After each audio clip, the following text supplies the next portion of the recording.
Hey everybody, I just want to let you know that the entries for this year's SleeperWire Pro-Am and Listener Leagues are now available. Coming back for the 5th season, we once again have a great lineup of pros, including Jake Seeley, Matt Harmon, Mitch Renz, Pat Fitzmaurice, Marcus Grant, Justin Boone, the Sleeper app, and so much more. We have so many options for you to play with the pros and us this season. A one-time $50 donation to our Patreon page will get you into the Pro-Am. A one-time donation of $30 gets you into a listener league with us, and a one-time $75 donation gets you into both the Pro-Am and a listener league. Visit patreon.com/sleeperwire to make your donation, and then screenshot your confirmation email and send it to sleeperwire@gmail.com, and we'll make sure to get you on the list. Make sure to include your name and your Sleeper username in the email. Once again, that's patreon.com/sleeperwire and send it to sleeperwire@gmail.com.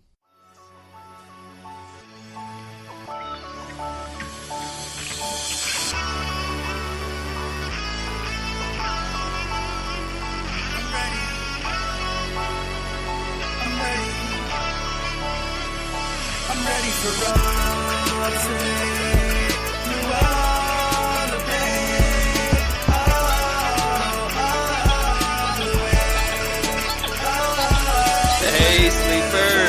It's your host, Lucas, and today we are rolling deep. Joining me from the SleeperWire side of things, we have George. George, how are you? Fantastic, Lucas. How are you doing, sir? Hey, I'm doing great, and we are thrilled to also have a couple of very special guests and friends of the show, Kate and Michelle from the Ballblast pod. Girls, tell us a little about yourselves. Hi. Hello. I'm Kate, for those of you who don't know. You can follow me on Twitter at FFBallblast. We do the Ballblast podcast. If you aren't listening, you should start doing that right now. Fantasy football, two ladies talking fantasy football, not a common thing. Should be more common than it is. But I agree. Completely. It's been a crazy ride. We just started in March, and we're finding a lot of success so far. We've had on a lot of cool guests. This week we had Liz Loza on. She was amazing. Michelle, what do you have to say? You can find me at Ballblast, Ballblast EM. And yeah, just go listen to our podcast so you can get all of our thoughts coming from our brains just thrown into the podcast. We say it all. Yeah. We don't hold back. We're not afraid of spicy takes. We're not afraid of the contrarian. There's a lot of people who get mad at us, but we back it up. We always back it up. Yeah. It means you're doing something right. If you have a lot of haters, it means you're doing something right. And I have to say that I've listened to a few of the podcasts, and they've been smooth. They've been a lot of fun to listen to. You guys keep the pace rolling, and you really put a lot of research into what you are saying. You're not just off the top, just spitballing. There's a lot that goes into there's a lot of preparation for podcasts. You don't realize that until you start doing podcasts, how much preparation really goes into it. So we always make sure we're 100% prepared before jumping on. We don't ever want to are we allowed to swear on this podcast? Half butt it. Yeah. Wait a second. So we just don't turn the microphones on and start talking? Hey, there is a method to the madness sometimes. I've been doing this wrong for years. Hey, we're doing this wrong. I mean, come on. George, it's been working for you on the break from the grind. It's been working for me all over. I'm just here for the giggles. I've always been that way though. Like when I've had presentations for class, like I make sure I do way too much for it because I want to feel comfortable when I'm talking. So I've always been that preparation type of girl. You're very lucky that I'm even able to do. You're very lucky. Look at me. I'm such a douche. When I've done I can't public speak. So we're at the Midwest Fantasy Football Expo coming up not this weekend, next weekend. I am a really bad public speaker. I turn bright red. I speak way too fast. I ramble. This is going to be really interesting and fun. Well, podcasting helps a lot with that because one of the first things when people get on podcasts is they talk really, really fast. And so podcasting kind of helps with public speaking in that way. You learn to sort of tone it down a little bit. Just a little bit. it's tough with how enthusiastic we are about fantasy football. Yeah, I know. Yeah. I get so excited and I talk a mile a minute. That's just like how I talk in life, though. I'm a very fast talker. My whole family is. So I do try to tone it down in the podcast, but it's very hard. It is. And, people talk about they want to listen to it on 1.5 times speed. And I don't feel like people can do that with our podcast, because if they do, they're not going to understand a single word that's coming out of our mouths. I don't understand how anyone listens to it in that speed, but apparently it's a new hot thing to do. It just makes me giggle, though, like when people, their voices are just a little bit higher. I'm like, I can't take it seriously. The slower one is the funniest. Oh, where they sound drunk when you slow it down. It's great. It makes me anxious when I listen to it too fast. I listen to every podcast at 1.5 speed. I enjoy the length of podcasts. So people who are like, I hate when it's over an hour. Like, I like when my favorite podcasts are over an hour. It's always like, it's during my commute or when I'm working, like I have my headphones in, or if I'm doing the dishes. Like, I like those timely podcasts. I guess maybe I don't listen to enough where it really bothers me. I don't need to fit that many in. But I don't know. I'm probably saying way too much about myself, but I have a podcast that comes out once a week that I listen to. It's 3 hours long. It's a wrestling podcast. Ooh. And it goes along with what you were saying about the length of the podcast. If you can keep my attention for 3 hours, great. I don't care how long the podcast is. If you get it for an hour and a half, that's fine. I don't think there should be a set time for how long your podcast should be. As long as it's entertaining and it keeps somebody's attention, you shouldn't limit yourself to just 1 hour. Yeah, I'm totally with you. And we moved to 2 episodes a week now, and we thought, okay, we'll have to find stuff to talk about. But no, it's still hard to keep it like at the hour mark or under. There's just so much. There's so much to talk about, and it's also exciting. We're close to the season. It's just so much fun. Much energy. Like it's very hard to stop it when the ball starts rolling, man. Whew. It absolutely is, and we're getting ready to really kick things off with SleeperWire. We have our Metal Mock Mondays, which is an interactive mock show. We have our Mail Sack Wednesdays, where we have call-ins and live listeners, and that's usually a 2 or 3 hour show. The Thursday recap, and then the Sunday Blitz, where we have call-ins and help people on the Sleeper app to set their lineups. That's awesome. I love it. It's really taken some time, but we have a great crew of guys over here. And why don't we jump into it? Today we're going to be talking about draft strategies, and I want to get y'all's take. When you go into, let's start with the girls here, George. When you guys, the ladies, excuse me, I keep calling you girls, the ladies. Ladies first. Okay. And do you guys have a certain draft strategy when you go into these drafts? Do you use a tier-based system? Do you use more of a value-based system? Or what do you do? So we definitely use a tier-based system. We have our tiers, and you want one of the last ones in the tiers because you're trying to get the best value. So when you're in the draft, we definitely use the tiers. This year, I'm seeing myself in mocks really going running back heavy in the first few rounds. I think having those elite running backs this year will just totally separate you. And there's so many wide receivers later in the rounds that I love. So that's where I'm going this year. But every year it changes in that way. And then I'm really noticing, obviously, like everybody else, late quarterback, late tight end is just the way to stack your team up.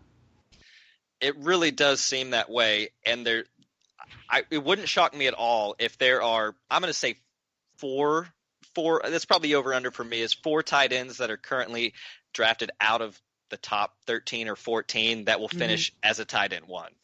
Yeah, you have Delaney Walker, Jimmy Graham, like a lot of the old guys going Jordan Reed. late. Jordan Reed. Oh, Jordan Reed. I love Jordan Reed. See, my 2 favorites for the old guys are the Delaney Walker and Jimmy Graham. But Jordan Reed, yeah, if you want to grab him in the last round, that's where he's going. Like, go ahead. Who cares? Right. If he gets hurt, he gets hurt, and go stream the position. It's not a big deal. Yeah, let's not forget about Jason Witten, though, okay? And can we not forget about him? He's going to do something this year, right? I feel like we can forget about him. That's I completely agree. As a Cowboys fan, I think that he's going to bring a lot of leadership back to the team for some of the younger guys that are in there. But I don't expect him. I'm not sure that I expect 35, maybe 40 catches from him this season. Yeah, I don't. Snap count. It's going to be his touches are just going to be limited based on that fact. Now, if you told me Zeke was out for the season and they were willing to up Witten's Snap counts? Sure. That's fine. I think they said they want to use them like 20, 25 snaps a game. I think, it was really limited. Yeah, if we're talking late round flyers for tight end, my favorite is Austin Hooper. According to Fantasy Football Calculator, right now he's going almost at the back end of the 10th round. I mean, you can't beat that. He was a beast last year, and I think he's just going to be even better this year. Yeah, I'm totally with you. I like that in the late 10th, if you can get him. I feel like he has some hype going, so maybe he could, maybe one person in your league really loves him and he could go earlier. Delaney Walker for me, I mean, he always ends as a top 8 tight end, like just consistently, normally a top 5 tight end. So people just forget about him because of the one injury that made him lose a whole year. Or we could talk about cult favorite Mark Andrews, who in his rookie season just dominated pretty much all metrics, yards per route run, among tight ends, among rookies. Outstanding, average depth of target. Like, he is such a great buy when you're looking at a Ravens offense that wants to throw the ball to the tight end. I think they ranked 6th or 7th in the league among target share for the tight end last year. I don't see it changing. What doesn't make sense to me is there's so much Mark Andrews hype, but his ADP is not moving up at all. No, he hasn't budged. Why not, guys? Tell me this. That's a really great question, and maybe it's just because it's an industry thing that that we are all seeing the possibility for Mark Andrews, and it just hasn't quite caught fire. I think that it probably will. I've been watching him since he was at OU with Baker Mayfield, just absolutely tearing things up, and he had a really good rookie season, and it wouldn't surprise me at all for him to be one of those guys that finishes in the top 8 pretty easy. Yeah, and he's had a great camp too, based on all reports that I've heard. Besides Boykin, I think he's been the guy I've heard about the most. Yeah, they're looking right here. I looked him up, and they're saying that he's been the most dangerous and productive offensive player in training camp. Last year, like you guys said, he finished with over 500 yards. I mean, he's been absolutely phenomenal. And if Joe Flacco is going to throw the ball, or I'm sorry, not Joe Flacco, Lamar Jackson. Thank you. Flacco was last year. He's last year's news. If Jackson's going to throw the ball, listen, he's got no deep accuracy. He could throw the ball deep, but his accuracy is terrible. He's going to throw it short, and that's where Mark Andrews is going to feast this year. Great. I don't know. Speaking of Flacco, I don't remember where I either read or heard this, but he always gets to practice before all of the other players, and the linemen took it upon themselves to have a competition to try to be there before him. And they got there, it's like 5:55 in the morning, one of them did, and they were the second person there. Flacco was already there getting ready. You've got to be kidding. That's actually pretty awesome to hear. Good for Flacco. Putting in the time and in a new offense, that's outstanding. He was upset when they drafted Drew Lock. He was not happy about that at all. Well, yeah, it would be his second year in a row getting his job taken from a rookie, so I can't imagine that feels good. No, so he's out here trying to prove something. So maybe the Broncos will do more than most of us think that they will. Probably not. Probably not. Probably not. I'm keeping out. I'm holding hope here. I'm a Lindsay truther. I know that I'm in I'm in the minority right now with Royce Freeman and him ripping off the 50-yard run, but I didn't think that was that impressive last night. It was a pretty good size. No, it was a wide open ball. No, that was not, and it actually, if anything, it showed his limitations because he was caught. He got caught. He slowed down, yeah. So I'm not even a big Lindsay fan, but I am not going to get excited about Royce Freeman because of that play at all. You know who's getting caught tonight? Benny Snell. Yeah, Benny Snell is not. Oh my goodness, he's looking really bad, actually. Yeah, you see what Matt Kelly put on Player Profiler for his background photo, right? No, I didn't. It's a snail. That's great.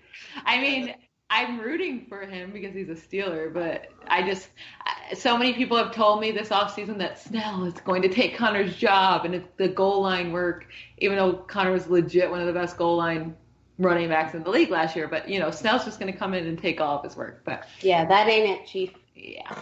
Yeah, that will not happen, and Jalen Samuels isn't taking that position either. James Conner's going to be a bell cow.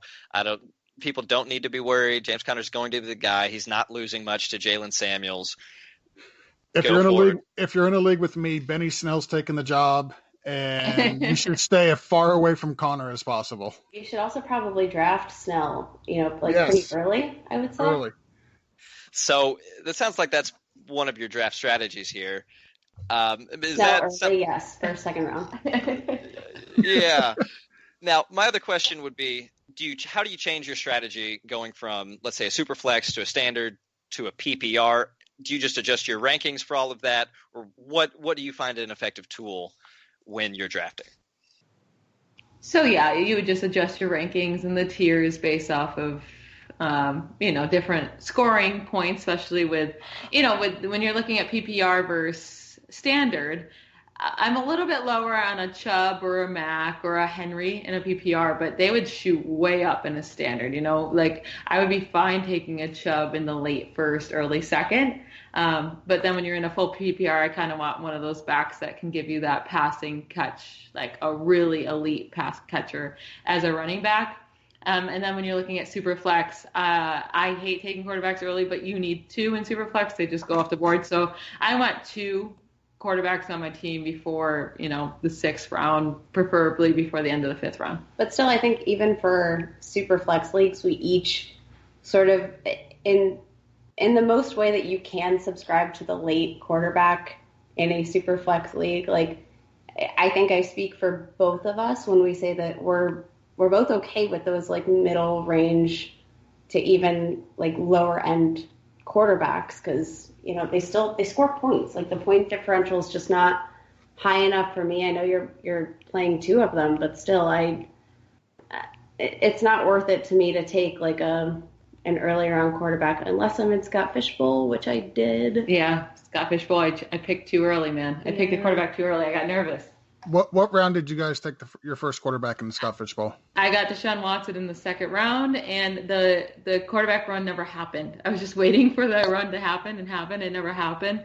And then I think I got Cam Newton in the fifth. So I was very happy with the Cam Newton pick, but the Deshaun Watson, I could have got a Chubb there or a Connor even, which is killing me that I could have got Connor right there, and I took Deshaun Watson. Nobody's going to laugh at my joke. You got a Chubb. We're professionals, I'm like a 6-year-old ma'am. boy here. Come on. Yeah. We're professionals, ma'am. Uh-huh. Yeah. I should not be saying I'm a professional. I just completely lied to everybody listening. So I took my first quarterback in the Scott Fishbowl in the third round. I stacked Julio and Matt Ryan.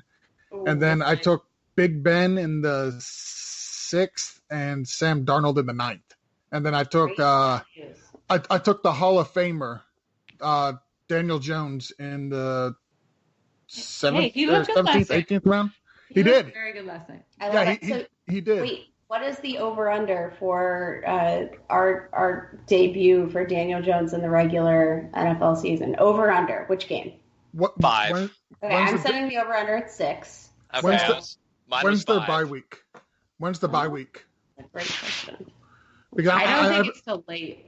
Okay. I was going to say, if it's earlier in the middle of the season, I'm going with whatever week is after the bye week. So like a Ravens type sitch. Yeah. I think they're going to be pretty 11, much. Week 11. Yeah, by week 11. See, does that change your thought at all? So like, would you say, we're not going to see him until week 12? I think that's a possibility, a strong possibility, to be honest. Oh, they open up with the Bears. That would be a rude awakening. I think they're gonna. I think the Giants know that they have no chance. The Giants' defensive schedule is kind of brutal. Their schedule is just brutal altogether. I think they know they're not going to be good, and I don't think throwing Daniel Jones out, early in the season does him or the organization any good. So I will still stick with after the bye week. I think once they know, okay, we're completely eliminated from playoff contention, let's give Daniel Jones a shot, see what he's got. Yeah, I'm with you there. They don't want to bench Eli. They're very adamant about Eli being their guy. So I think they give him until they're way out of the playoffs before they change it. Can I ask you a question, guys? So last year we saw Rosen come in pretty early in the season. What was that, game 3? Yeah. Was it game 3? Do you think that throwing Rosen into that sort of offensive disaster situation with the offensive line and just it was looking like a disaster from the get-go? Do you think that was the right thing to do for the Cardinals? Or do you think that like could have messed up his psyche just forever? Or do you think Josh Rosen just isn't that great? I think he's the product of being on bad teams. So the Cardinals last year were a bad team. Their offensive line was terrible. Their coaching staff was horrendous. They completely misused the best weapon they have on their team. Their defense was trash. They were just overall a bad team, and there wasn't anything there for him. Unfortunately, he got traded to Miami. And as a Dolphins fan, I could tell you Miami is a bad team as well. I don't think it's fair. Oh, you have to be. I don't think I think the kid has talent. He looked decent in spurts last night, but he also did a lot of running for his life because Miami's offensive line was that bad. So I don't think he's getting a fair shake. If he stays in Miami and Miami does bad this year like we all expect them to do, and then they go out and draft a quarterback next year, there'll be a quarterback competition for the starting job in 2020. I don't think Josh Rosen's going to get it. And because of the way his contract is structured and the deal that Miami got on him, I think he's a very capable, cheap backup for them. And they'll give whoever they draft the opportunity. Because if we take a quarterback next year, it's going to be early. Yeah, and I think people are giving Josh Rosen almost a little bit too much. They're saying, oh, he was playing on bad teams. But like any quarterback taken early in a draft is playing on a bad team. We saw flashes last year. We saw brilliance from Baker Mayfield with the worst coach in NFL history, with a terrible line until he started playing. Like they did not block for Tyrod Taylor, and Baker just made them look better, I think, anyways. And then you saw flashes from Sam Darnold. You saw flashes from Josh Allen, from Lamar Jackson. Only Lamar Jackson was on a good team. Besides that, everyone was playing with a very crappy team. So we didn't see anything from Josh Rosen except for turnover after turnover after turnover. I don't think he's a good player. And I think a lot has to do with the offense he was in, but I don't think we can blame everything on that. You have to see some promising qualities out of a quarterback, and he just does not have them. You literally took the words right out of my mouth. When I was thinking about it, none of these quarterbacks were thrust into a great situation. But you did see, like you said, you saw flashes from each one of them. Sam Darnold, he came out, he threw a pick right off the bat, but he turned around and had a fairly decent season. Baker Mayfield, he came in the middle of a game because of an injury when they were down. They had 0 points up at the board, and they turned that around and won that game. Lamar Jackson came in. He showed you, he couldn't really throw, but he showed you something with his legs. Josh Rosen was the only one that you can't find a single positive thing to say about him. I know that team was atrocious, but he was the only one of those rookies, and there's a reason that he was taken after Baker, after Darnold, and after Allen. Remember when he was going to make us regret being taken? With all that said, I still think Miami made the correct choice trading for him. Like, why not? He's cheap. You barely have to pay him anything. They did the right thing by keep trading down in the draft to give the Cardinals even a worse pick. They did all the right things, and I do think this year, like, you're not going to win anyways. Give Rosen a chance. See what he can do. Maybe he surprises us, and then if not, then you know what you have to do next season. You have to take a quarterback. They'll give him a chance during the season, just so they can see exactly what they have. I have Miami pegged to win 4 games this year, so he's going to get on the field. He is going to get an opportunity. He looked decent in spurts last night. He looked very competent, or capable, I should say, last night. But, that was against second-string guys and third-string guys, and probably some guys that are not even going to make the team. So, yeah. You assume the likely route for them is that Fitzmagic is going to start the season, and if they're winning with him, then he's going to keep playing. But as soon as they start faltering, then there's no reason to keep playing with him. There's no reason to go for a 500 season with Fitzpatrick. You need to see what you have in Rosen, like y'all were saying. And if you're not on a hot streak, Rosen's going in. So if they start out 0-3 with Fitzpatrick, I bet you see Rosen by the 4th game. And probably similar to what honestly, I think it's going to happen with Daniel Jones. If they're losing off the bat with Eli and they're just awful, there's no way that fan base is going to. They're not going to allow Eli to keep going. They already booed Eli off the field yesterday. Did they really? Yeah, doing the first round, they booed him off. Yes, they did. That fan base is going to be screaming for Daniel Jones. Yikes. Talk about they want to see what they have there. That's a big one. So a couple other questions that I have for you guys here. This is always a topic that I don't feel like gets discussed enough, and a lot veterans kind of have their own strategies, but for the newer players, and I know we do have a lot of them that are listening, what are some major do's or don'ts that you can think of off the top of your head that you would give to a new player? My favorite piece of advice on this is something that was told to me like early on in my fantasy football days, and I don't feel like I always subscribed to it, and now I do. Don't draft a player just because their ADP says that you're supposed to. Like just because their name's staring at you and you're on your draft board, you don't need to necessarily take them there. Draft guys that you like. Draft guys that you want to watch play. That's what's the most fun part about fantasy football is watching your guys play, watching the guys that you like to see on the field succeed, right? So like have that balance between, yes, the talent, the expectations, but also just like pick guys that you actually want to watch football with. Yeah, that's kind of what I was going to say. Even if there's a guy that falls around later than his ADP or even two, and you have not liked him all offseason, but he's staring at you, don't buy it. Don't go into it because you're just going to be disappointed. I mean, maybe they can surprise you, but I remember a couple years ago, Frank Gore was sitting there for me super late, and I'm like, oh my goodness, I know I should take him here, and I took him, and he was pointless because that's why he fell. There's usually a reason he's falling, so I would just say, yeah, take your guys. Don't feel like you have to buy someone just because they look like they're value right now. They're probably not value. There's a reason why nobody likes them. So when you guys are saying that, it makes me feel like you may have a couple of guys that you can name that are those players for you. Who might they be? Mike Williams, even if he fell, I swear, to the 7th round, I'm not taking him. I don't believe in the player. I believe in his talent. I don't believe in his situation. I don't think he's going to see that many more targets, maybe 90, but maybe 90 targets. If Melvin Gordon were to sit out, would that change at all for you? No, and I think he sees 90 targets. I think his touchdowns go down with Hunter Henry there, and I think he's a flex play that disappoints more times than he helps you. So I'm staying away from Mike Williams. Are we asking about players that we like? No, players that you won't draft. Right now we're talking about players that you will not draft. Even if they've fallen in ADP and they are just not a player that you want to have on your team, it's not a headache that you care to have.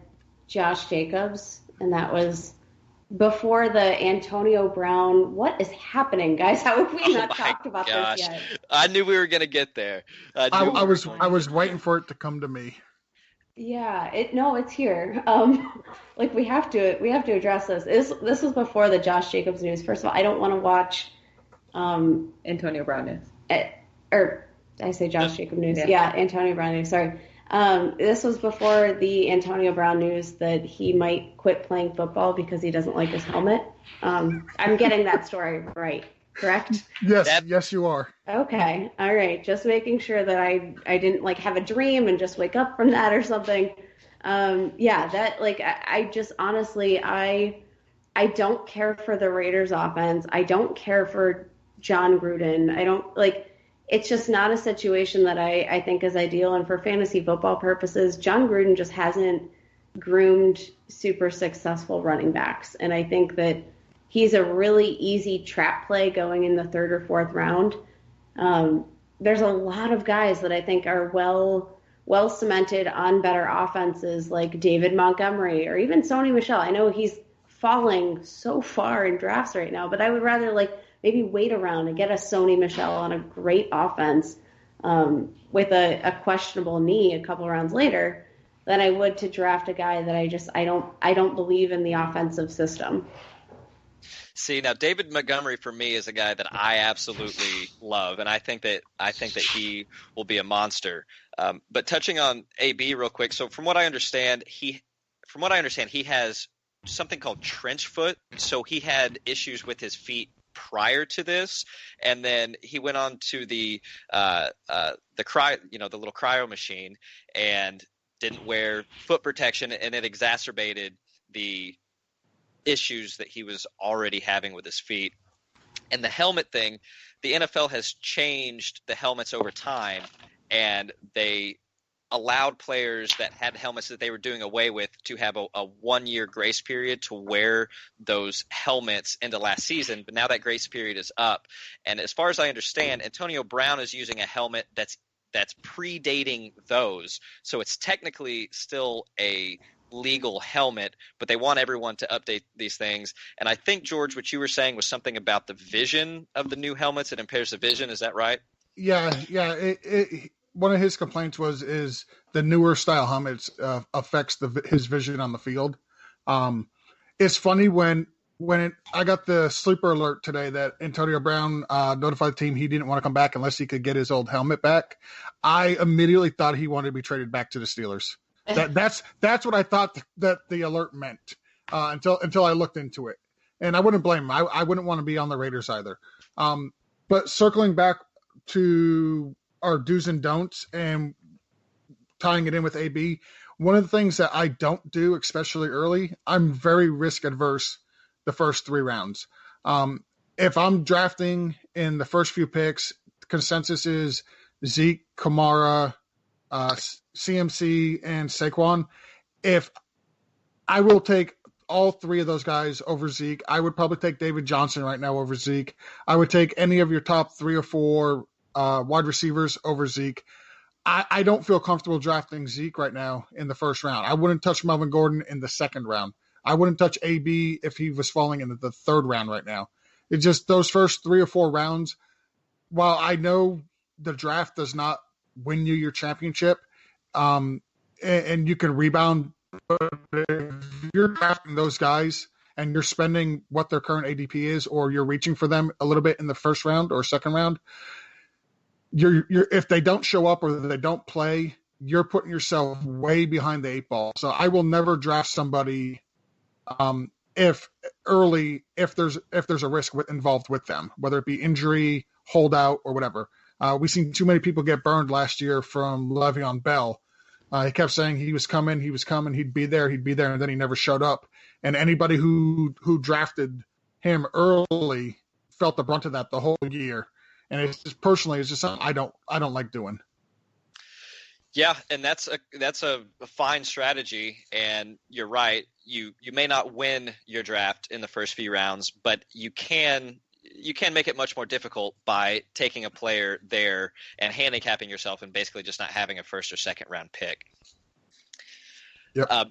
One major thing that I would say is you have a lot of people that subscribe to the 0 RB strategy or the 0 wide receiver strategy, and I don't like pigeonholing myself into either of those. If you have an elite wide receiver, or this is going back to our tier based, if you have a wide receiver that's in a higher tier and is a better player overall, you should take him if you have the availability, you should take him rather than forcing yourself to take a lesser running back just so that you can have that running back. At the end of the day, you want players that you're going to put in your lineup that are going to score the most points. So just because you had this grand idea that you're going to have a bunch of top wide receivers and you're going to be front heavy on wide receivers, if you have a really good running back that's fallen to you, take him for those points and just adjust. Yeah, I'm with you there. And one thing I wanted to add to that was don't draft Kareem Hunt ever. I don't care if you see his name in the last round. It doesn't matter if you took him in the 10th round or the 16th round. 10, it doesn't matter that you got the value in the 16th round. The whole point is that you have to keep him all the way up till week 10, and that's going to destroy your team. Unless you have a massively large bench. But if you have a normal 5-6 player bench, then you can't be, making moves as much as you want on the waivers, because normally it's so hard to even find out who you want to drop in the first place. And then Kareem Hunt just has to sit there, and then he's like a running back by committee when he comes back. Like that's what you get. So don't draft him, please. Nobody draft him.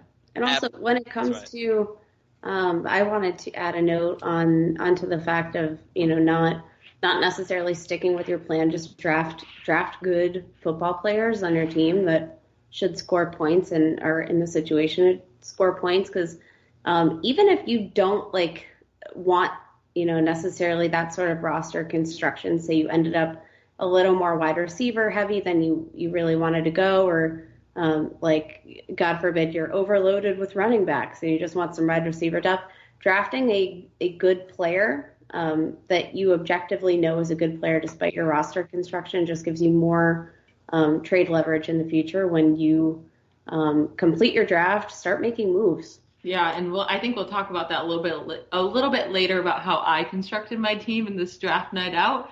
It was a little bit interesting of a way I did it, so I'll be talking about that later, I'm sure. Very so Michelle and Kate, let me ask you a draft question. How do you feel about drafting quarterbacks early? No, unless Deshaun Watson fell to the late 6th, 7th round. If I'm in a league where they're not taking quarterbacks, then maybe I would draft one there. But besides that, I like so many quarterbacks going in the 11th round and later. I'll make one comment. There are some. I actually took Deshaun Watson in our draft night out league in round 5. If there's maybe a guy in a certain round that I'm high on, or if I don't see a guy I like, right, a guy I have a feeling about, a guy that I think is worth that price, I'm going to take the best player available. In round 5 of draft night out, I was looking at all the guys sort of going around that range, and I said, you know what, I'm not crazy about any of these guys, so I'm going to take the guy that I think is going to lead the league or lead the position, right? I'm going to take Deshaun Watson because I like that. I like that value when I don't like the other guys that are currently being drafted. So I sort of take that approach. I like the late round quarterback, but if all the guys I sort of had pinned for that round aren't there, that's the moment that I'm willing to sort of try something out and, maybe go after a guy like higher than I would like him just for the fact that, I don't like what's there. And Cam Newton, man, is going late. So if he gets into the 9th round, I'm taking him. There's so many quarterbacks I like later, but Cam is a top 3 quarterback when he plays, and he has the opportunity to be the quarterback one in a year. So if he falls to me in the 9th round, I'm taking him. I don't care. I couldn't agree more. I love Cam. I've been watching a little bit of the Amazon series on the Panthers, and the shoulder does make me a little bit nervous. He took some pretty hard shots to it. But if reports come out over the next few weeks that his throwing motion is fine, he's really without pain mostly, Cam is such a value right now in drafts. A steal. And, since we've already kind of started talking about it, we might as well jump right into our Draft Night Out drafts. And for those of you that do not know, Draft Night Out was this event that we did where we had 50 or 60 people that all came to Top Golf. Top Golf donated their event space to us, and we had 3 simultaneous live drafts going. And Kate and Michelle were both in a league with me. And so we're going to talk a little bit about our draft here. And this was a few weeks back. And let's talk a little bit about how things have changed and what picks that you're still very happy with. And that's one of the beautiful things about doing the research early into the year is if you see trends happening before other people and you have these drafts early, you can make some steals for players that you feel like are going to move up the draft board late into the season. Hey, Lucas. Yes. Just want to throw out there that the draft that you guys did at Draft Night Out was pretty much a all-star who's who in the fantasy community draft. This wasn't a normal 12-person draft. You guys had a whole bunch of heavy hitters, and pretty much everybody in that draft knew what they were doing and puts in the same amount of research. So this was one of my favorite drafts to watch as an outsider watching it at Draft Night Out. It was a lot of fun. We had Kate and Michelle, we had Keaton, we had Nate Hamilton, we had Mitch Renz in there. I'm not sure. Keto Corey we have in there who's an up-and-comer.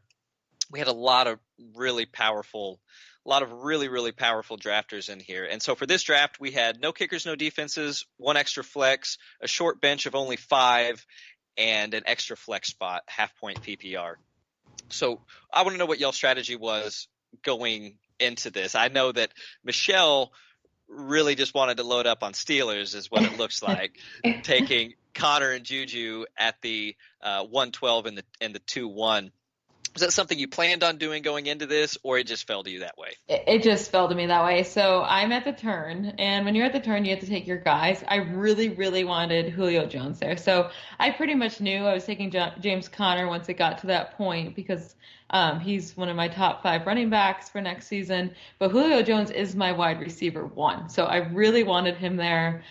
He was taken right before me. So then I just, went on to my next guy, which is Juju. Juju's my wide receiver 3. So Hopkins is my 2, but he was taken well before that, obviously. So I went with Juju as my wide receiver 3, and I was very happy with that. And it doesn't bother me that they're on the same team at all. Yeah, that it wouldn't bother me either. When you're dealing with your studs like that, you can throw all the rest out the window. You just want the people that are going to be getting you points day in and day out. Kate, tell us a little bit about the beginning of your draft. The beginning of my draft. So I sort of subscribed to this idea that I would try to go best player available. So I went Davante Adams. I think he's I don't own any shares of him. Him, Hopkins, and Jones are all like within 5 points of each other in my ranking. So I feel like they're it's sort of a wash. I wanted to get Davante Adams just because, sort of where I was drafting, it was a good opportunity just outside of the top running backs there. He's going to have a ton of touchdown upside always. Aaron Rodgers did not reach his career average as far as touchdowns last year. And of course he didn't. Like, he had a hobbled knee. He didn't have the best wide receiver core. But you've got a lot of rookies that are now sophomores who looked a little bit better at the end of last season, who now have a full off season in the Packers system. They've got a new coach, and you've got a presumably healthy Aaron Rodgers. So Adams was my pick there. And then when I swung back around, my man, Mike Evans, my wide receiver 1.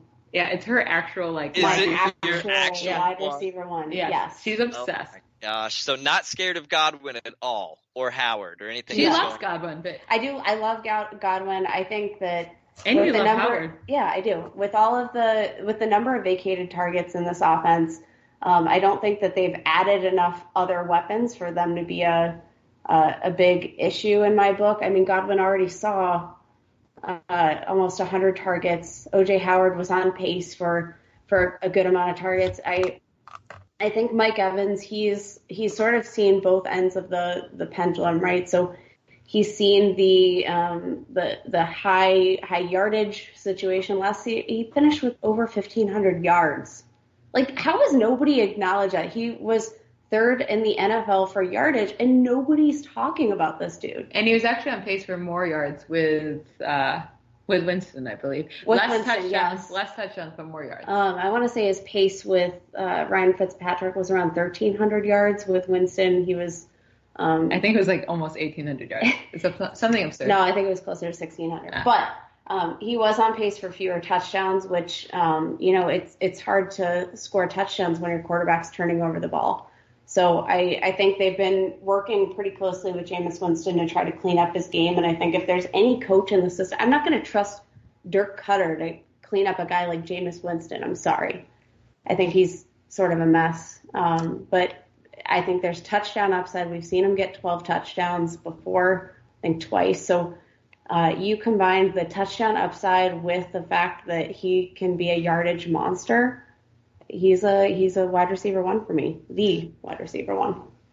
I love Mike Evans. I think that the biggest gripe that people have with him is he doesn't get a lot of yak yards. He usually comes up and then goes straight down with the ball, and some of that is due to how the ball is thrown to him. He's not hit in stride with the ability to keep running, and some people will say that that's just how he stops on his routes. With Bruce Arians, people love Bruce Arians, but they talk about how it usually takes a year for the quarterback under his system to really grasp it. So it's the second year that they really come into their own. A lot of a lot of analysts in the industry are really high on Jameis Winston this year, and I understand why. But on the counter, I want to slow the roll just a little bit because there is this track record with Bruce Arians of people learning his system, and there is some growing pains in that first year. Can I counter your counter? Yes, please. Okay, so you know what the tendency tends to be with an unfamiliar situation and learning a new system, you're going to go to what you know. Mike Evans is what Jameis Winston knows. Like that is, they have been paired up for years. I can't think of a duo that's probably more like linked in my brain right now. Just in general, I think that Jameis Winston wouldn't probably still be a starting quarterback if he didn't have Mike Evans. Like I genuinely believe that. And if he's got a new playbook to work with and needs time to adjust to that, I think he's going to throw the ball to Mike Evans all the more. I think Jameis Winston's going to struggle this year. Like Lucas said, he's got a new system coming in with Bruce Arians. It does take the quarterbacks in Bruce Arians' system a little time to get used to the playbook. And I honestly don't think Jameis actually puts the time in. I don't think, football-wise, I don't think he's a very smart football player.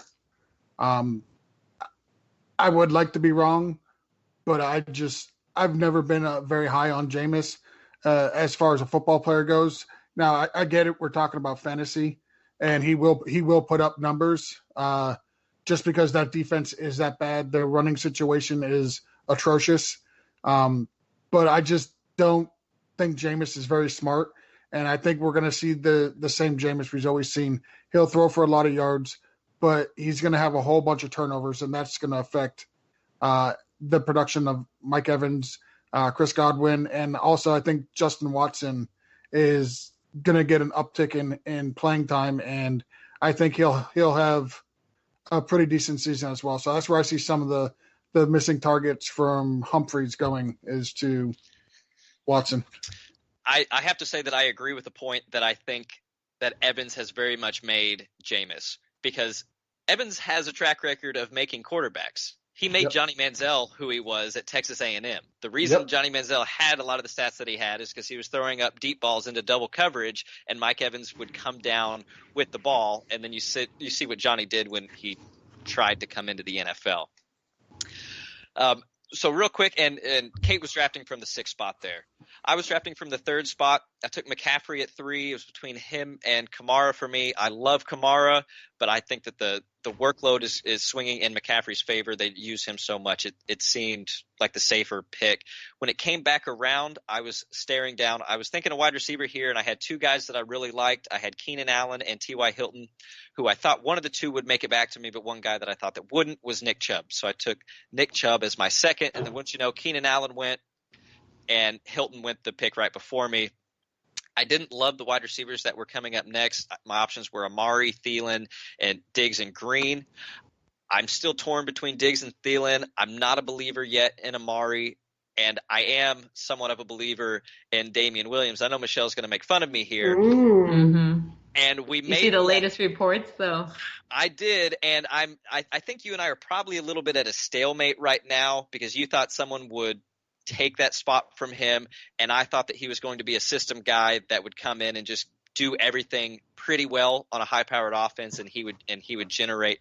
And it doesn't look like anyone has really taken that spot from him. I know they're now talking about it being a running back by committee, but if he comes back and that hamstring is really not bothering him too much, I don't think any of those guys are good enough to take the spot from him. I'm still not whatsoever high on Damian Williams. They will not be drafting him, but I did just say that on our podcast that we dropped on Thursday. Like I felt disappointed by, the reports coming out of camp for these players behind Damian Williams while he was out. Like, yeah, we heard some good stuff, but I really didn't feel like we didn't see anything. We didn't hear enough. I do feel like Damian Williams will get his spot right back if his hamstring is healthy. So I could be totally wrong on him because no one shined. And we're not in the game time yet, so no one really has a huge chance to shine in the game. So things could change if Damian Williams, hurts his hamstring and has to miss a couple games there. He might not get his job back. But I'm still not high on him. But I totally get what you're saying right there, that you feel like nobody took his spot yet, and I agree. Even if Williams gets 60% of the touches in that offense, I mean, that's about average of what most RB1s are getting on their respective teams. Very few teams have their Zeke, their Kamara, their CMC, where they're getting just this ungodly workload. At 60% of the workload in Kansas City, he's going to be a top 12 running back, in my opinion. Yeah, I don't think he's going to get enough carries. I really don't.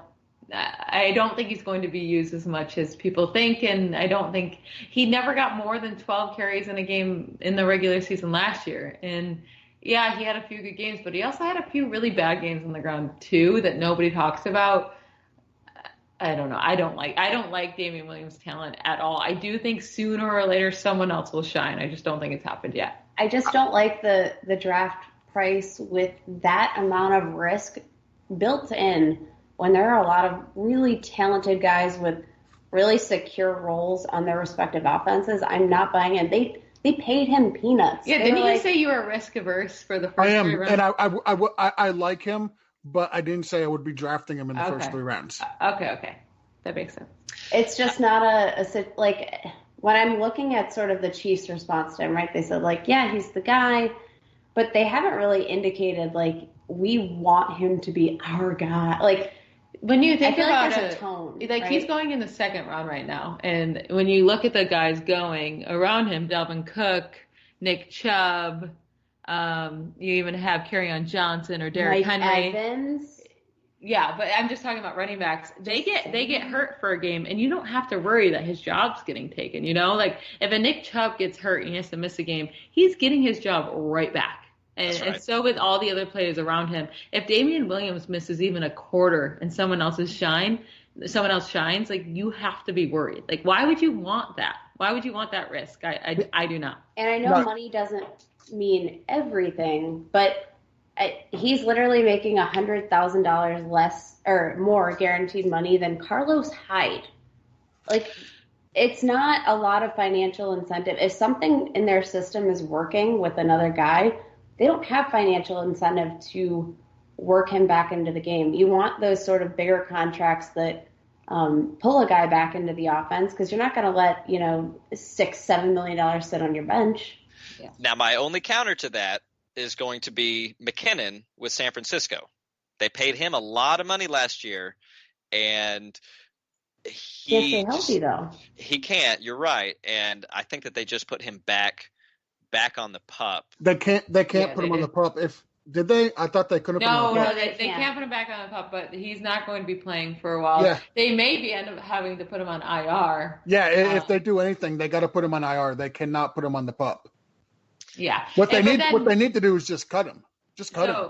Yeah, with the whole McKinnon thing too, they also just paid Tevin Coleman a good little chunk here too. So they have a couple players that they're paying a lot. Damian Williams, they could cut this year for. I'm not saying they will. That's not what I'm saying at all. But they could for very little dead cap, just like Carlos Hyde. Next year, for real, they can cut him. So they have no ties to him whatsoever. Yeah, and McKinnon, this was actually a good year. If they are going to cut him or trade him, this is sort of a good year to do it, just based on the way the contract's structured. I can see maybe another injury if they can prove that he's healthy and he can pass a physical and be active. I can see him being a guy that, maybe now that Matt Breida is really more securing his role now in this part of the season than he has earlier. I can see him being a guy that maybe another team will acquire for depth, and it's a minimal hit to the San Fran cap space. I think Matt Breida is probably the best running back in San Francisco. Personally, I like him better than Coleman. I like him a lot better than McKinnon. I think he's their best back, but he's got to prove he can stay healthy. You should go read my San Fran running backs thread, because Coleman's just as good as Breida, guys. You should go read it. Their physical metrics are actually, I never realized their metrics were quite People as also similar don't realize. to Yeah, go ahead. Sorry, one I just cut another's, you but- off. Sorry, I got very excited. No, it's okay. The Steelers just made a pretty nice drive. They down the did. field, So and Michelle exploded. I was watching the Steelers play and Kate's talking. I got very excited. I don't even know what I was saying. Sorry, Breda. Oh, their metrics are literally when you put them back to back to back like that, they literally have 3 of the same exact running back on their roster. It's the creepiest thing I've ever seen. Oh yeah, they're so hyper. Athletic? Hyper athletic. 3 guys, all 3 of them, insane. But the reason I like Coleman is because he had a 5.8 yards per carry last year. That's not bad. He just wasn't getting carries. I mean, the team didn't rely on him. He wasn't getting the same amount of. Actually, he did have the most targets in his career, but he wasn't getting the same amount of yards per completion. So it was much lower than his career high. You know, with Shanahan, that's going to go right back up. He's going to get the targets. He's going to be the goal line back. Every single one of their backs, guys, is under 190 pounds, besides Coleman and McKinnon. Well, McKinnon's hurt. So Coleman had 8 rushing touchdowns with Shanahan, and that was with Freeman still being there. So I think he's the goal line back. He's going to see plenty of carries, plenty of touches. Coleman's, I actually think, is a steal in the 6th round where he's going. See, and I think that you're probably right there, but I also think it is going to be a large running back by committee. And I think both of them can have standalone value. Another couple that I think can have standalone value is another one that Michelle and I are kind of at odds at. It's Chris Carson and Rashad Penny. Ooh. I believe Chris Carson is such a steal in the 4th and 5th round, and I took him as my 4th player off the board, my 4th running back. And since it's dual flex, I felt fine running for running backs every single week and letting that be the core of my team. So, Michelle, 3 weeks forward, how are you feeling about the Chris Carson versus Rashad Penny dynamic? I still think – so he's also one of those guys where if Chris Carson gets injured for a game, Penny can shine and take his job. I think both will be in a complete 50-50 running back by committee. So when it's that case, I want the guy that's going cheaper. So I want Penny because he's going, 2 rounds later, 3 rounds later sometimes? 2 or 3 rounds later, and Yeah. I completely agree. And if you're someone who believes this is going to be a 50-50 split, then absolutely you should take the later round guy. I personally don't think it's going to be a 50-50 split. I think it's going to be more 60-40 or maybe even 65-35. They're using Chris Carson a lot more. They're scripting plays for him to catch passes, which was a huge knock on him. And Yeah, he remember actually, Jordan Howard last year was going to catch passes too. well, but I think Chris Carson's a better passer, and he's a semi-elite talent. He played for Oklahoma State. He was a really good running back there, and he still has shown that he is a really powerful running back on a team that's going to run the ball a lot, and they vacated 112 rushes with Mike Davis being gone. So I do believe that both of them are going to have productive years, and they are both values being taken outside the 4th and 5th round. Yeah, I'm starting to come around to Chris Carson a little bit. I'm still not going to be taking him anything because I believe in Penny. But I also believe that Penny will be the pass-catching guy. I do think Carson will see more targets than last year, but Penny did have that nice little reception yesterday for what was it, 30 yards, 27 yards? It was something beautiful. It was pretty easy, actually. He just had to follow his blockers, but it was still beautiful in my mind. It was, and it gave some truth to that. But I am taking Chris Carson in the 4th and 5th round in every single one of my drafts, including PPR. If he is there, he will finish as a top 16 running back, if not high. If he plays, this is for every player. But if this guy plays, he is likely going to be an RB1. He was the RB3 or 4 through the last 4 or 5 weeks of the season last year. Total stud. I'm looking at your draft, and you took Chris Carson, and then Kenyon Drake went afterwards, Phillip Lindsay, Tariq Cohen, Mark Ingram, Darius Geis. I'm fine with you taking Chris Carson there. Honestly, I'd want him ahead of all. Yeah, I would want him ahead of these guys. I mean, they're all risky, so why not take the guy that did it last year and just see if he can repeat? That's right. And I was looking, I really wanted to take a wide receiver at my 3rd pick, but Keenan Allen and Hilton were both taken. So ended up with Williams. Wanted to take a wide receiver with my 4th pick, and Woods was going to be the guy that I was targeting there based on the guys. I didn't love Galladay and Lockett, who went right after. I'm not sold on Galladay. I would rather have Marvin Jones, who I still think is their number one. I would rather have Marvin Jones too because he's much later. Like if they're equal price, obviously I would go with the ceiling of Galladay. Sure. But if I'm going to choose one of them, I'm just going to wait for Marvin Jones later. 6 rounds later, like how does this even make sense? He finished as the wide receiver 7 2 years ago. What's crazy if I was in your spot, sorry that I just cut someone off, get right back to that. But if I was in your spot, Lucas, with Chris Carson there in the 4th round, I probably would have went with Chris Godwin, who I took a round and a half later. Yeah. See, and what I really would have done is taken him, but I kind of like Alshon Jeffrey. I'm a big Wentz believer this year. I think he finishes as a top 6. He was in the running to finish the top quarterback before he got injured, and I think he's back to that form now. I think Jeffrey's due for a big season. He's had big seasons in the past when he stayed healthy, and I don't think that Deshaun Jackson is going to take enough work away to make Jeffrey not relevant. I agree with you with that. Yep. Okay, so let's talk about a couple of y'all's favorite picks. Kate, if you want to chime in here. Sorry, I know we've been talking over you for a little while now. Let's let you rant for a little bit here. What were your 2 favorite picks? It could be value-wise or just players you really love to have on your team. You've already talked about Evans, so don't say him again, but what are 2 other guys that you really like where you got them on your team? Evans, definitely. Other than that, I like the value I got on Vance McDonald. I got him in the 1, 2, 3, 4, 5, 6, 7, 8, 9th round. Not bad. I like Vance McDonald. I like the potential in this offense. What we saw, if he can stay healthy, what we saw last year in the Steelers offense, Ben sort of just flip-flopped between him and Jesse James. Jesse James isn't there anymore, so that's some nice vacated targets. The 2 of them would have combined for 1,000 yards. If we can funnel the majority of those tight end targets to Vance McDonald, obviously you want to get Gentry involved, but I don't see him making a huge impact his rookie season. I think that he's a great value. And then let's talk about the next round where I got Mr. Singletary. I love that pick. I really do. After seeing, and so this draft again, it was 3 weeks ago, guys, and a lot of these players we hadn't seen much of them. Devin Singletary could be a league winner. It's not going to be McCoy. It's not going to be Frank Gore. Devin Singletary is going to be that guy. I am 100% certain, and I think you're going to see him going at the 6th or 7th round by the time we get to the 3rd or 4th week preseason.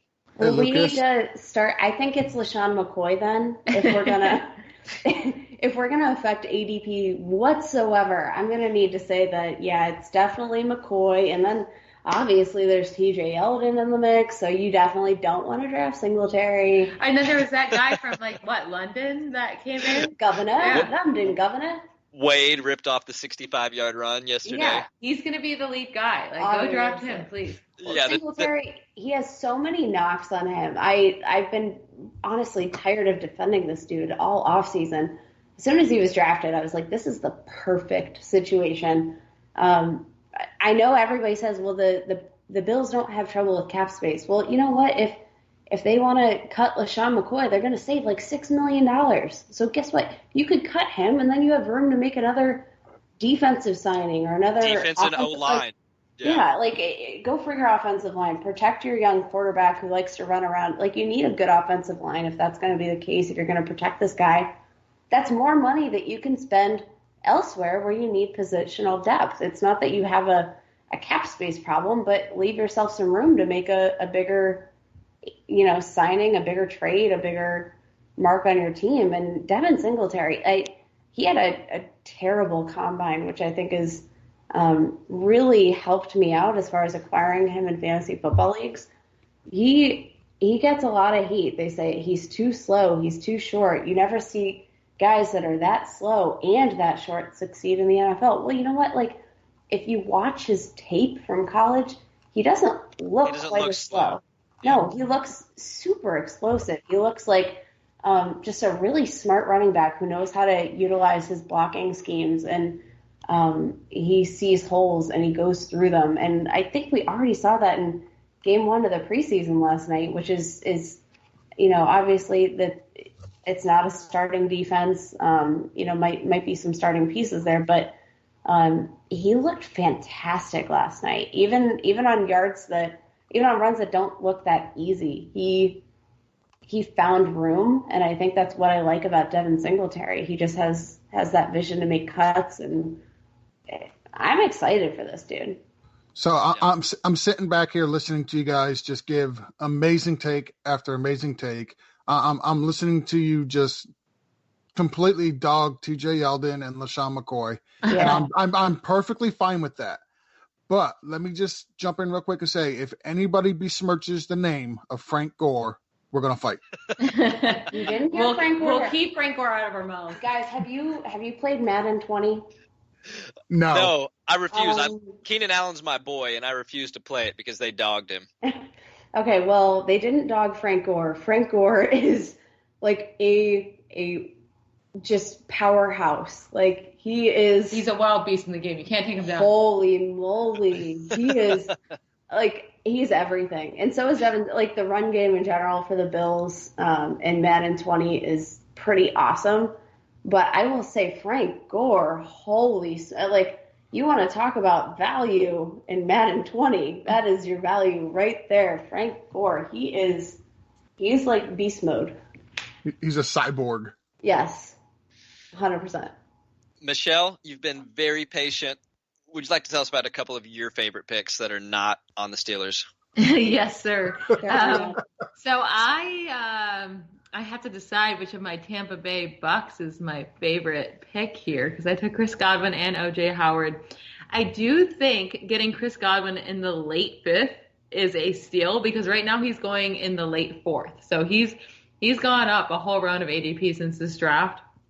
So I was very excited to get him there. We saw him score a touchdown tonight. You got to love that on the first drive. I think there's going to be plenty of targets to go around with 224 vacated targets with Tampa Bay. I do believe that Winston can have 2 great wide receivers and a great tight end, because I took O.J. Howard with my next pick. I think he can support them all. There's plenty of targets to go around. And then my next favorite pick was in the 12th round with John Brown. I stole the wide receiver 1 for the Bills. And yes, I'm proud of it. I'm not worried about Josh Allen, about his accuracy, because Josh Allen throws the deep ball more than any quarterback in the league. And John Brown last season with Joe Flacco had the most targeted deep passes out of any wide receiver in the league. So from weeks 1 through 9. So they are a perfect pair. All you're hearing out of camp is that they are connecting, which is all you want to hear right now, that they actually have that connection. And I think it's going to be a beauty. And in the 12th round, give me that risk and let me play him in the flex. And he's going to be a boomer bust player, but he can definitely win me some weeks when he goes off with those big bombs. Are you smiling right now? Because I can literally hear your smile when you're talking about John Brown. I wish I made her smile like that. Oh. I'm pretty equally excited about the Bills. Obviously, you can hear me talking about Devin Singletary and the receiving game. I love Zay Jones, Robert Foster, and John Brown. I love all of them. I was pretty disappointed when Zay Jones went down yesterday. What's his current status? What's the latest you guys have heard about Zay? Ooh, I haven't heard anything. I know. I think he went in for a concussion, right? Yeah, he got a forearm to the back of the head. So I'm a little worried if it's a concussion or a neck thing, but I think they did clear him of the. They did. I'm looking at it right here. He's been cleared. He's been cleared. Now, we reached out and we talked to one of the beat writers for the Bills, and they had a lot of positive things to say about John Brown. The word through the team is that Zay Jones is their one, that is their guy that they really want to target. I think John Brown is going to be the over the top, but it's hard to say how this is going to break down. And dare I say that there could be 2 relevant wide receivers on the Bills that you could play weekly, including a flex position? You shouldn't have to say, can I, do I dare? Because we saw last year when when Josh Allen came back from injury from weeks, 11 through 17 or 12 through 17, he had 2 quarterbacks in the top 22 players in the league. He had wide receivers. He had 2 quarterbacks. He had 2 wide receivers. In the top 20, he had Robert Foster and Zay Jones. They were both top 20 wide receivers during that time. He can support 2 guys, and I think he will next year. Are we also going to acknowledge? Should we acknowledge Cole Beasley at all? No. See, No. I'm a Cowboy fan, and Cole Beasley got to choose where he went to play, right? That's something that happened. Lucas, players make bad decisions all the time. Gosh, man, he really thought he was going to come in and have a significant role on this team and didn't take it. I think that when I'm looking at Josh Allen's passer chart on next gen stats, his best green area is right where Cole Beasley makes his money. I'm just saying, can we hypothetically imagine a world where Cole Beasley... No. Leave me alone. No. Because Cole I'm not Beasley drafting him. He'll have a few catches every game, like 3 catches for 26 yards. It's not someone you want. I don't think I literally I don't even know if I projected Cole Beasley yet. I did, and it wasn't good. I really think he's going to be more of a safety blanket for him, but I think in PPR leagues, if you're looking for a late round pick in a deep bench league, he might be a decent one. Nope. You're on Adam Humphries' train. Come on. For fantasy purposes, he's irrelevant. Thank you. I am on Adam Humphries' train, though. She just said PPR, love it. I also love Humphries. I was so disappointed when he got sniped right before me in like the 19th round in the Scott Fish Bowl or 20th round. It was really late, and I was like, he's still here? And he got taken right before me. I was getting excited. Mariota makes his money over the middle of the field. I like Delaney Walker. He is 35 years old. He's a bigger dude, and he's coming back from this injury. I'm worried he's going to be slower is my biggest injury, and that he's going to put on – that he might have put on a little bit of weight. And I think that Humphries may kind of fill in and take some of that tight end love over the middle and might be a very sneaky play. You might see that I took Corey Davis this year. He was one of my do not drafts last year, and I think that he could be a good value this year. I expect Mariota to do better. He was also a do not touch for me last year, and I still don't want Mariota. But I think Davis could actually be a fairly decent option that you can get in the middle to late rounds. Barf. I couldn't have said it better. Barf. Look, it's not a popular opinion, and that's what I said last year was barf. But 6 targets. Mariota threw the ball 6 times in the first drive. All 6 targets went to Humphries. Isn't that insane? No. 4 completions. I know. I actually got a lot of heat. Just as Scott Fishbowl mocks were ramping up just before we were about to start drafting. I made a post about the fact that I looked at Humphries' ADP and the mock data that had been compiled by some various Twitter sources, and I got a lot of flack for saying that I would take Adam Humphries in like the 20th round. And I think he's such a huge value. Like, I agree. First of all, in a league where you're in full PPR, and for a league where you get points per first downs. No, I feel like y'all are starting to come around on me, and I feel better. I'm not alone anymore. No, I like Humphries. He's talented. I don't understand why. Maybe it's just because he's on the Titans and it's a Mariota thing, and everyone just doesn't want players from the Titans. I get that, but they're going to be better this year. Do we think they would be better with Ryan Tannehill at their starter over Mariota? I don't think so. I don't think so. People keep saying that, but what did Tannehill really show you in Miami that was like, oh, he'll be so much better? I don't know. I don't see it, but I do see that Mariota loves the slot, right? He loves passing to the slot. That's where he does his best work. Corey Davis last year, 3 out of his 4 touchdowns came out of the slot. Adam Humphries is that slot player, so that really interests me. I just think he's going to be peppered with targets. Not necessarily, it's not going to give him 100 yards a game whatsoever. He'll probably be like a 56-yard player. Like, I don't know where I just came up with that number from, 56 yards. But I can see him getting like 9 catches for 56 yards. And sometimes that's what you need in your second flex once you have injuries and some bye weeks, I agree. And I'm going to talk about a couple other players that I took. One I'm just so excited to have on my team because I don't think I'll get him on any other teams because he's going to be drafted much too early for me, is Baker Mayfield. I love Baker. I think he's going to have a huge year. I got him at the end of the 9th or the beginning of the 9th round. Yeah. I think that's a pretty good value for him. And he's just going to be one of those players that I'm going to have a lot of fun watching this year. And I really want him to do well. One other guy that I want to talk about that no one really talks about because he doesn't have that great of hands is Will Fuller. And with Kiki going down, it makes the value a little bit better there. But when Will Fuller was healthy, I feel like I'm saying that a lot. When Will Fuller was healthy, he has great rapport with Watson. He just catches bomb after bomb. What do you guys think is going to happen with Fuller this year? He's an incredibly efficient wide receiver. I bought a couple shares of him this offseason. I don't think he is going to come like guns a-blazing, right out of the gate. It still remains to be seen, I think, what happened with Kuti. It sounds like reports are initially positive, but then again, we saw the AJ Green situation escalate pretty quickly.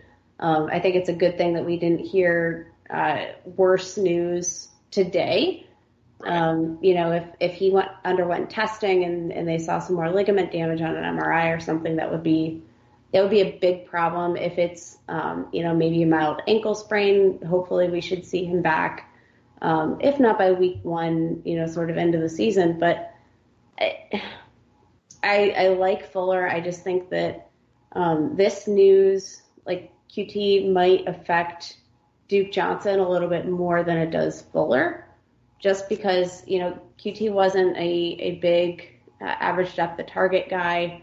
I love him. I think he's great in PPR formats. But if you're looking for a guy where Deshaun Watson can maybe throw to him out of the slot, I think Duke Johnson would fill the role very nicely. Yeah, and what I was going to say about Will Fuller, when he plays, like that's what people have to say. When he plays, he is good. Yes, that is true. But, I mean, when we look at his injury history in the NFL, his rookie season, he had hamstring issues that turned into a setback of hamstring issues, and then a knee strain. And then you go into his second year, he has a shoulder fracture and then chest rib fracture and then a knee strain. That was all in 1 year. And then you go into last year, he had hamstring issues and then an ACL tear. Like, that's a lot of different body parts. All 3 seasons, he's missed a significant amount of time due to these injuries. I just, can we trust him to be healthy? No, I think trust is a very strong word there, but I do love the upside. The games that he plays, so much upside. He has a lot of upside, and that's kind of what you're looking for in those 7 to, what we were talking about, the 7 to 12 rounds. You're really looking for that upside. And I'm with you, because I think if he was healthy all these seasons, he would be a top, 3-round pick. He is really good when he's on the field. He's more of that boom or bust play type of guy, but he produces a lot. So it definitely has injury risk has been put into that ADP. I don't think he's going at an insanely high rate or anything like that. No, and I think that if you're looking at like dynasty leagues, I do think that reports about him and coming back from the ACL have been overall positive, but you still want to temper expectations for a guy who just has significant injury history in general. I think that maybe in a dynasty league it's off-putting, right? Like if you see him come back and maybe he doesn't look like himself, maybe that's a buy low opportunity, buy super low, because I still think he's going relatively cheap. And I think if you draft him, like if I'm drafting him, I'm drafting him knowing I'm going to trade him. The second he has that 150-yard 2-touchdown game, I'm going to get a lot for him, and I'm going to be happy because he's going to get injured a game later. Specifically 1 game later. Yeah. Exactly. Yeah. Not less, not more. Okay, so anything else you guys would like to talk about from our draft, or have we pretty much gone over everything?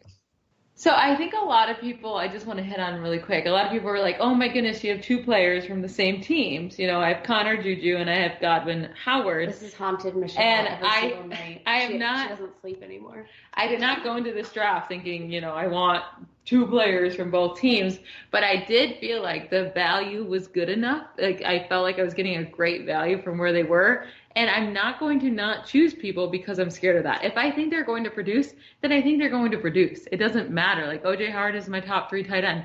That doesn't make him a not top 3 tight end just because I have Godwin on my team already. Like I clearly think they'll both do great anyways. So I'm fine with having 2 players from one team on my roster. It's going to be okay. And if they're really good and I want to, you know, differentiate my assets, I can trade them and I can get, you know, good pieces because I think they'll be good players and they have trade value. Can I just point out you also have Josh Allen and John Brown? Yeah. Oh yeah, I do. But that's more of the connection. That's the connection. It's not so much the, you know, 2 pass catchers. 100%. It is definitely an anomaly, though, and kind of funny. It was funny to watch the draft happen because you're right there on the turn. And so on the 1-2 turn, you took Connor and Juju. And then on the 5-6 turn, you took Godwin and Howard. And then on the 11-12 turn, you took Allen and Brown. Yeah, they're just players I love, and I'm never going to let that defer me. And I do almost kind of regret not taking Tevin Coleman over OJ Howard right there, just because there's so many good tight ends later on. But OJ Howard, I'm going to take him in the 6th round probably every time because, I love you are getting a top guy at his position when you are drafting OJ Howard. I'm not afraid to say that. You are not getting a top guy at his position when you draft Tevin Coleman. Okay, that's true. And also, I love seeing on the draft board that Kelsey, Kittle, and Ertz all went in the middle of the second round. Yeah. Yep. Ooh. And I get my guy who is my tight end 2 on the season. I do have him over Kittle and I have him over Ertz. And I get him 3 full rounds later. 4 rounds later. I am happy with that value, so that's why I went with him. You got Howard in the 6th, and I got Hunter Henry in the 6th at the late in the 6th, which I was very happy with. I do like Howard more than Henry, but I do love Henry. They came out of the gate last night swinging and throwing to Henry. And I also like that Phillip Rivers has a propensity in the past. You've seen the connection with him and a tight end. Him and Gates, one of the greatest tight end QB duos of all time. I think Hunter Henry is due for a big season also. Yeah, I agree with you there. Speaking of the Chargers, can we talk about what happened last night at this game and really the future impact of this? Because what I saw was not good for Melvin Gordon. Austin Eckler and Justin Jackson look like they could carry that workload just fine. Yeah, that's the issue with running backs right now is that their backups are going to do just fine. We saw Connor take the bell roll and ran with it. We saw even players like C.J. Anderson cover for Gurley and was great. And then Damian Williams cover for Hunt and he was great. I think last year was really a bad year for running backs. I think Bell was trying to prove something, and all he did was prove that we don't need you. And then a lot of other teams kind of proved that too. The only team I would say that does need their running back is Dallas with Zeke because he is just a difference maker for that team. They don't have a strong enough quarterback. He's much better when Zeke's there. But I don't think they need Melvin Gordon. I think they'd be stupid to pay him, honestly. I think Gordon deserves a paycheck. But at the same time, I think the Chargers wouldn't be smart to give it to him. My only thought, though, is, do you want to stir the pot when presumably you have Phillip Rivers at the upper end of his career, right? How many years do you have left in Phillip Rivers? If you think you have you had a playoff run last season, if you really think you can take that to the house and win yourself a Super Bowl with Phillip Rivers, I think you have a better shot with Melvin Gordon than I think you do Austin Eckler and Justin Jackson. And that's just me. So if you really want to make a run for it, sign the dude to a 2-year contract, with the money that he wants in those 2 seasons, or I don't know. I feel like I don't think he would sign a 2-year contract. That's the problem. I don't either. If it was front loaded with money. I don't think he would. I think he wants. Yeah, I think he wants that job security. And as vital as the running back position is, how easily replaceable they are, and he knows this. I can't blame him for wanting to get a 4 or 5 year contract. He wants that security for the future for him and his family and whatnot. But from the reports I've seen, they're only about $3 million a year difference. And that's a lot, though. It is. I don't see why they can't meet in the middle. You know, okay, he wants $3 million more. We don't want to give him $3 million more. We'll give you $1.5 million a year more. Let's meet in the middle and get it done. But see, that's the thing is I don't think that these running backs are willing to negotiate. They think that they see these wide receivers that are being paid silly money and not playing as significant of a role in the offense. And then the wide receivers also have a longer life expectancy because they're not taking all of these hits. So I 100% agree with the running backs that they should be paying more or be paid more. And I think that there should be an issue that the rookie contracts shouldn't be as long as what they are. I think that maybe rookie contracts should be like 3 years, and that way these players can grab this 5-year contract when they're still very young and in their prime. But that's really for another discussion. But these running backs, they really just don't have leverage. He doesn't have leverage. He has another year on this contract. He doesn't have leverage. Well, that's the issue. I was going to say that's exactly the issue. He wants to be paid as a top 2 or 3 running back in the league, and he needs to realize he's not a top 2 or 3 running back in the league. Yeah. I think people are, more into they think the Chargers should pay him because of fantasy, but he's been a volume guy. I mean, before this year, he was actually super inefficient. He was not that great on the ground at all. This last year, he was very efficient. I'll give him that. But also, Duke can't stay healthy. I mean, if you can't depend on him in big games, then why are you going to pay him? Before this year, they weren't a winning team. It's not like he made them a winning team at all. I don't get why you would pay a guy like Melvin Gordon. And he does not deserve top 3 running back contract. Zeke does deserve to be the top paid running back in the league. Well, Gordon does not. You have a guy who wants to be paid like a top end running back, but these teams don't even want to pay the top end running backs like a top end running back. That's the issue. Is that Michelle? I think you hit it on the head. Le'Veon Bell tried to make a point last season, and I think the timing, perhaps, between the Todd Gurley injury, I think it all just sort of blew up. I think Todd Gurley gets paid, he gets a big fat check, and then you realize he's got some arthritis in his knee that we can't use him the way that we want to use him. Yeah, what's crazy is that this whole us talking right now could be so different if Todd Gurley never gets injured and they win a Super Bowl, or even they get to the Super Bowl and, Gurley is like a star in that game. We're talking about a different whole scenario here. And if Kareem Hunt never goes crazy in a hotel lobby and they make it deep into the playoffs and Kareem Hunt's carrying them, like, we could be saying how important running backs are right now, but they pretty much showed us how unimportant running backs are. Yeah, they really flipped the script, I think. Yeah, there's only a handful of running backs that are true bell cows that deserve that upper echelon running back. I understand, wanting to feel like you are at that level, but for the most part, every running back in the NFL can easily be replaced.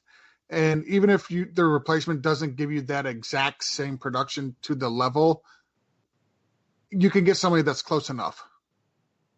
Yep. It's tough. Any other games, any other big takeaways? We had a lot happen yesterday, even though it was just preseason 1. I felt like there was a lot that could be taken away from several of the first quarters. Anything that stood out to you guys?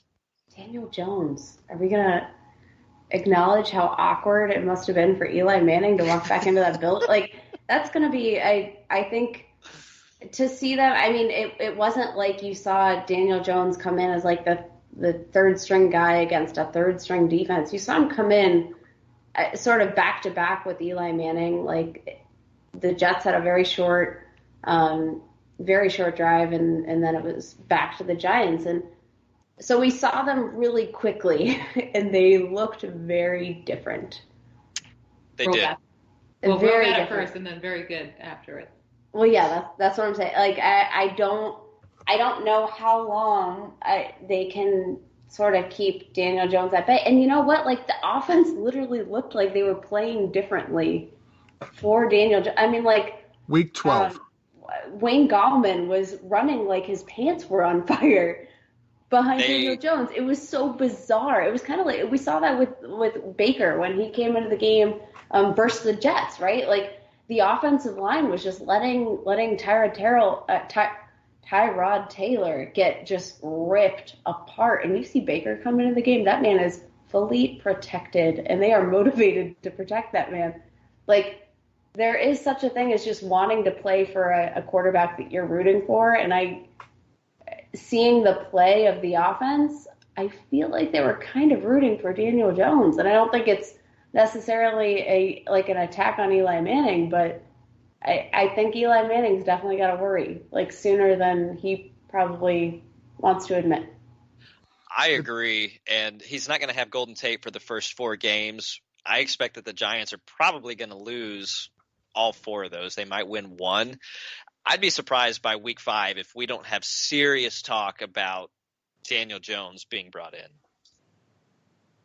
We talked about it earlier. I still think I'm going to hold to week 12 after their bye week. I think he looked good, though. I think obviously, I think they drafted him far too early.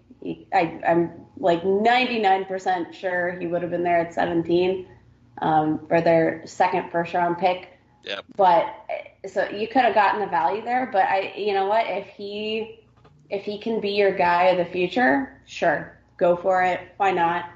And reports have actually been sort of positive about Daniel Jones, which I've been more surprised about. I think everybody sort of mocked him from the right out of the gate, and he may make us eat our words, and I'd be happy to have that happen. As a fantasy football enthusiast, as an analyst, as a podcast host, I want good players. I want more viable players to make the game more interesting for us and to make the NFL better, right? That's what we all want to see. So I am hoping he does well, even though I don't, Giants, blah.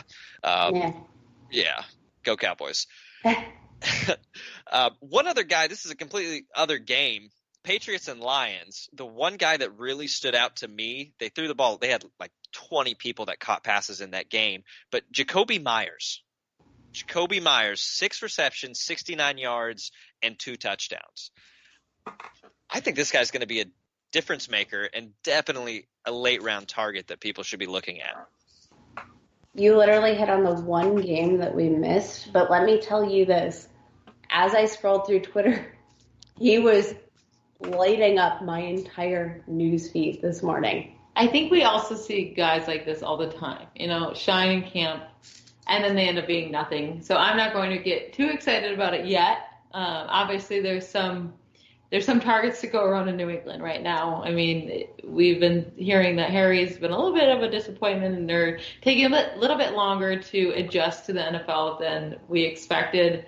Then they just have Julian Edelman, and maybe they get back Josh Gordon. And if that happens, I think we can stop any discussion about anyone doing anything. Right. That does change a lot. Not having Gronk there, and then we'll see what happens with Lacoste. He's kind of been a guy for me that I've been saying, keep your eye on. We know Brady loves to throw to the tight end. Didn't Lacoste get injured? He did, and I'm curious how serious that's really going to end up being. But if Gordon doesn't come back, a lot of people are really high on Edelman this year.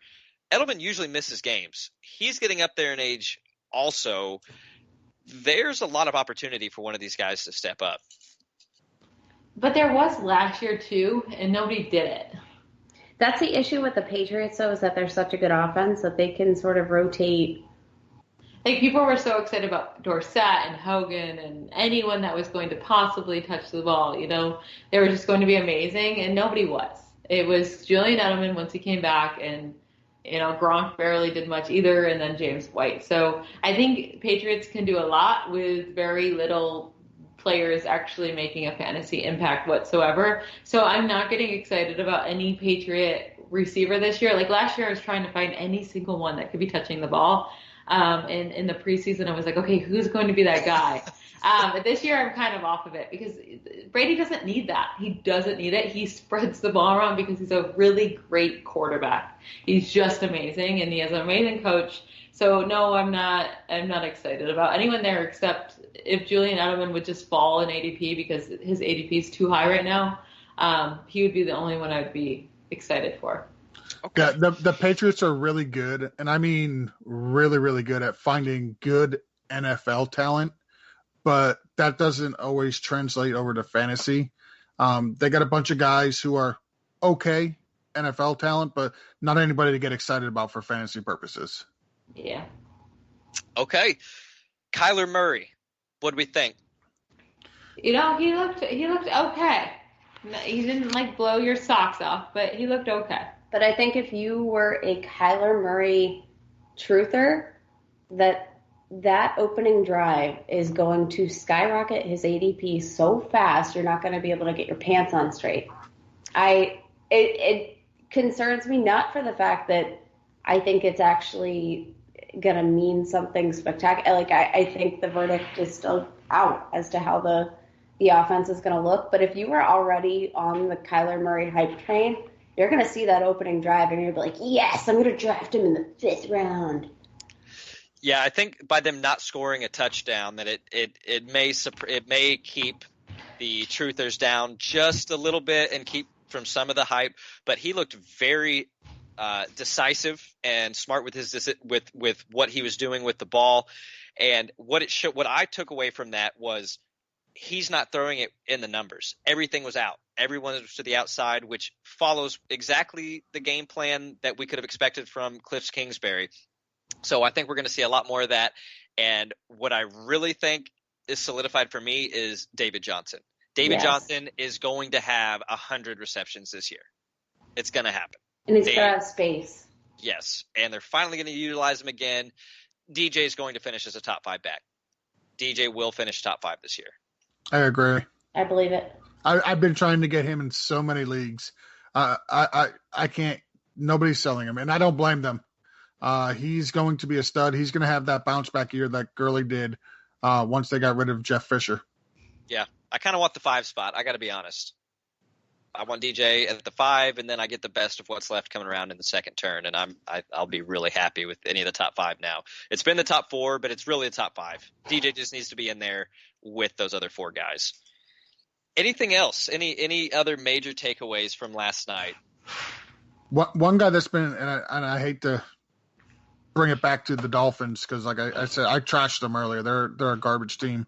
But one guy who was standing out in camp and then actually had a really good game last night was Preston Williams. He's somebody that you just might want to keep an eye on, late round flyer, if you're playing in a deep league where you got more than 6 or 7 bench spots. He went out and had 4 catches for 97 yards last night. He looked really, really impressive. All right. Well, I just want to give a big thanks to Michelle and Kate for joining us tonight. They put out a lot of great stuff on Twitter, guys. You can follow Michelle at Ballblast M. That's EM, Ballblast EM. You can follow Kate at FF Ballblast. And you can follow George at BFTG Pod. You can follow me at SleeperWire LBB. Anything else you guys would like to add? Anything you'd like to plug in here? No, thank you so much for having us. This was fun. This was very fun. I feel like we could have talked for another 3 hours and we wouldn't even have gotten into the nitty gritty. I know. And we've already been on here for nearly 2 hours and it's been a lot of fun. We would love to have you guys on another show as we get closer to the season or maybe once the season has kicked off. It's really been a blast for us. A ball blast? A ball blast. An absolute ball blast. Yeah. My only plug, guys. You got to listen to our podcast, right? Yeah, absolutely. Ball Blast podcast. It's Ball Blast, one word. Ball Blast. Ball Blast. Ball Blast. We will help you blast the balls of your league mates. Yeah, sometimes we have segments on called Blast His Balls, where we bring on guys to debate with us, and we just tear them down. Take his balls away. Jason Moore of the Fantasy Footballers. We had Garrett Price of Dynasty Nerds. We had some fun times there on the Ball Blast podcast, so be sure to check it out. Well, definitely will. And hope to see you guys around soon. Thank you. Absolutely. Thanks, guys. Bye. Thanks for tuning in, guys. We have 7 spots left in our Pro-Am. They are going quick. Go check us out at sleeperwire.com and catch you next time.